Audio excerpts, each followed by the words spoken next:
Mall sama pasar saja diaktifkan, kok kita seniman tidak bisa berkutik untuk mencari nafkah, itu gimana gitu loh. Ya, Bupati Tegal pernah bikin surat edaran juga untuk seniman, Mas.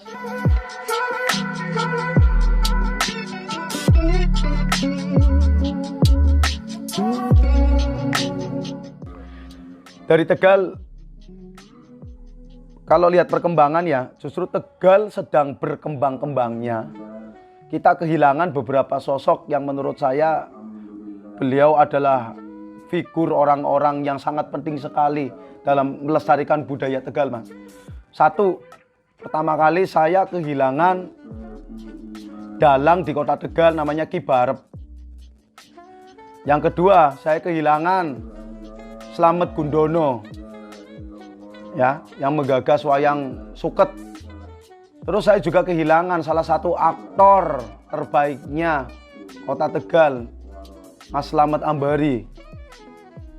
Yang terakhir saya juga sangat kehilangan ini, sosok beliau seniman sejati, Bupati Tegal, Ki Intu Susmono.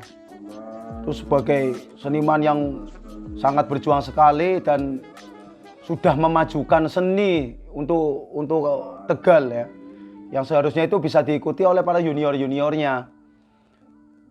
Tapi saya tidak ngilang-ngilangaken, Mas. Alhamdulillah setelah terjunnya saya di lagu Tegalan, ya banyak juga teman-teman saya seniman yang sudah mulai mengikuti jejak saya. Di antaranya muncul juga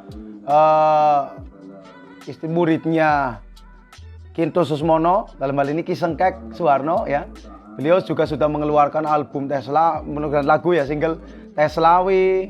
Ada lagi Boncos tentang memancing. Itu juga saya merasa terbantu dan merasa bahagia karena saya tidak sendiri. Ya, begitupun Mas Imam Jun selalu mensupport saya, Mas. Ayo Jaka bikin lagu, bikin lagu. Kamu masih muda, ayo bikin lagu. Lestarikan lagu Tegalan. Kalau Mas Imam Jun, saya Mas, menyadari kalau beliau mungkin sudah terlalu banyak menciptakan lagu, ya sudah terlalu lelah mungkin ya. Tapi semangatnya saya masih butuh, Mas. Semangatnya saya masih butuh. Jadi kalau dibilang maju atau tidak untuk seni ya di kota ataupun Kabupaten Tegal, saya rasa jawabannya untuk sekarang masih datar-datar saja, Mas.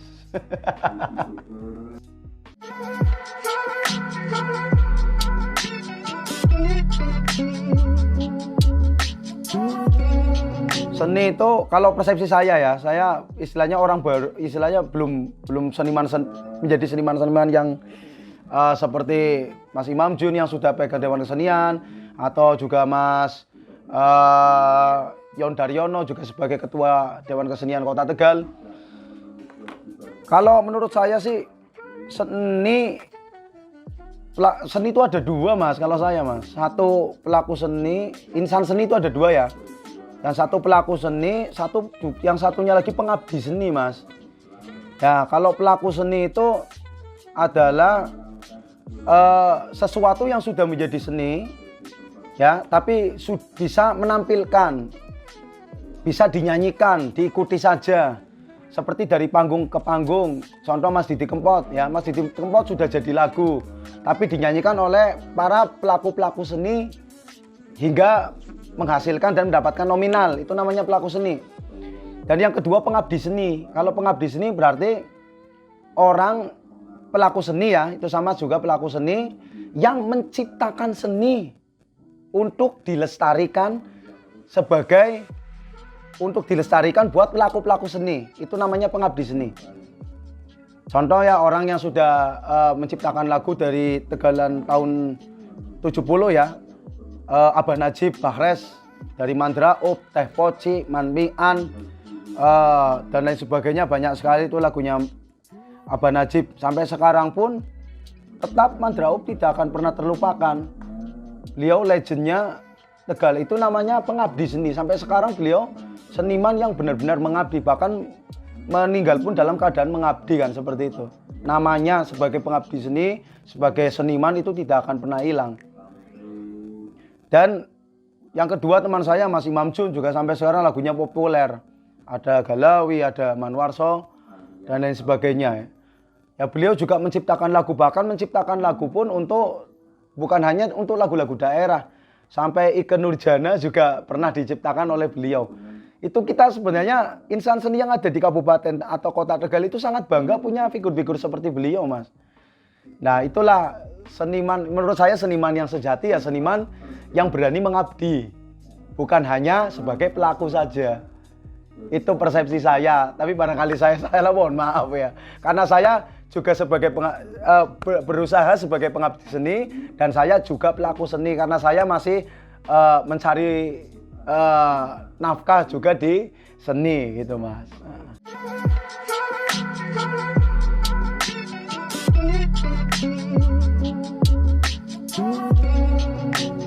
Yang diisi ya nganggur Mas.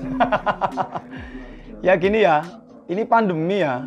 Pandemi itu aja godolanan. Kalau pandemi ini tuh bukan hanya yang terdampak bukan Indonesia ya, bukan hanya Indonesia. Apalagi Kabupaten Tegal. Ini seluruh dunia merasakan yang namanya pandemi ini.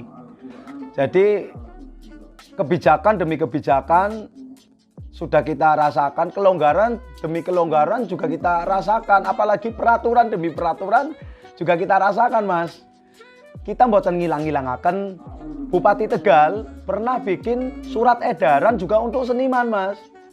Surat edaran yang juga memihak kepada seniman tapi untuk difusikan ke seluruh masyarakat. Bahwasanya giat hajatan dan seni di tengah pandemi ini pernah kita laksanakan di kala pandemi. Yaitu sesuai dengan batasan tertentu. Namun seiring meramainya pandemi ini bertambah klaster dan klaster hingga tibanya vaksin sampai ke Indonesia itu. Setelah ada PPKM memang kita luar biasa nggak bisa berbuat apa-apa. Belum ada kebijakan kembali seperti dulu. Mungkin juga bisa diartikan SE Bupati dicabut dengan sendirinya karena ada PPKM itu kan ya. Kalau peraturan daerah ya akan kalah dengan peraturan pemerintah, presiden dalam hal ini kan.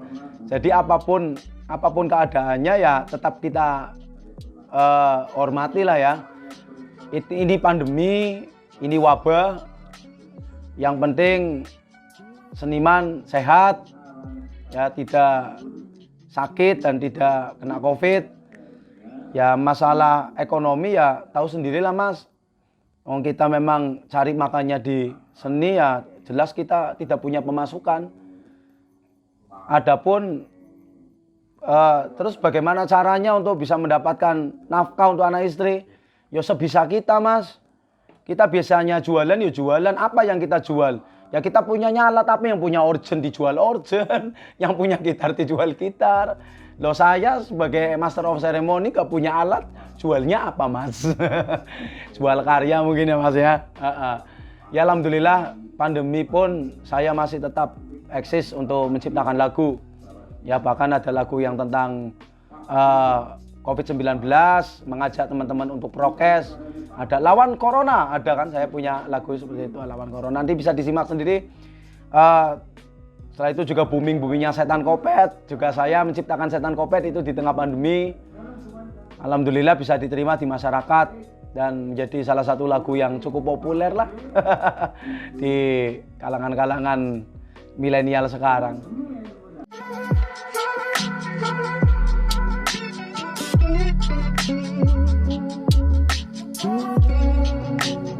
Harapan saya kepada pemerintah, kita seniman dari awal sudah berkomitmen Mas untuk bermitra dengan pemerintah.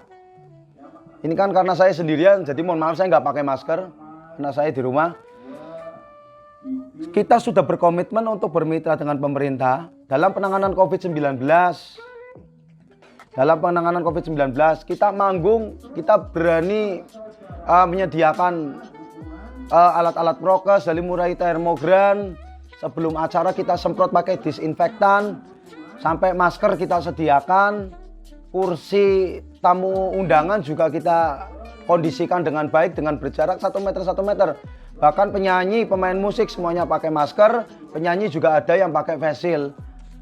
Dan saya berharap sekali untuk akses giat seni dan hiburan ini bisa dibuka kembali lah ya. Kalau kita seniman bisa berprokes-prokes ria dengan menjaga protokol kesehatan dengan baik, saya rasa itu juga salah satu penanggulangan untuk Mas ya, bareng-bareng penanggulangan mencegah COVID-19. Mall sama pasar saja diaktifkan, kok kita seniman tidak bisa berkutik untuk mencari nafkah, itu gimana gitu loh. Ya saya harapkan sekali kelonggaran dan kebijakan yang terbaik untuk seniman bisa diberikan lagi. Karena seniman juga saya rasa tahu kok ini pandemi, kami juga berkomitmen untuk melaksanakan program pemerintah yaitu vaksinasi. Benar. Jadi monggo dicek, insya Allah seniman berapa persen seniman sudah melaksanakan vaksin Mas. Dan kami siap tatkalanya di panggung pun untuk menunjukkan kartu vaksinnya kami siap. Yang penting kami bisa mencari nafkah dan kami bisa aktif kembali menghibur masyarakat walau dalam pembatasan atau mikro ya. Oke, sementara ini cukup Mas. Iya sih, bisa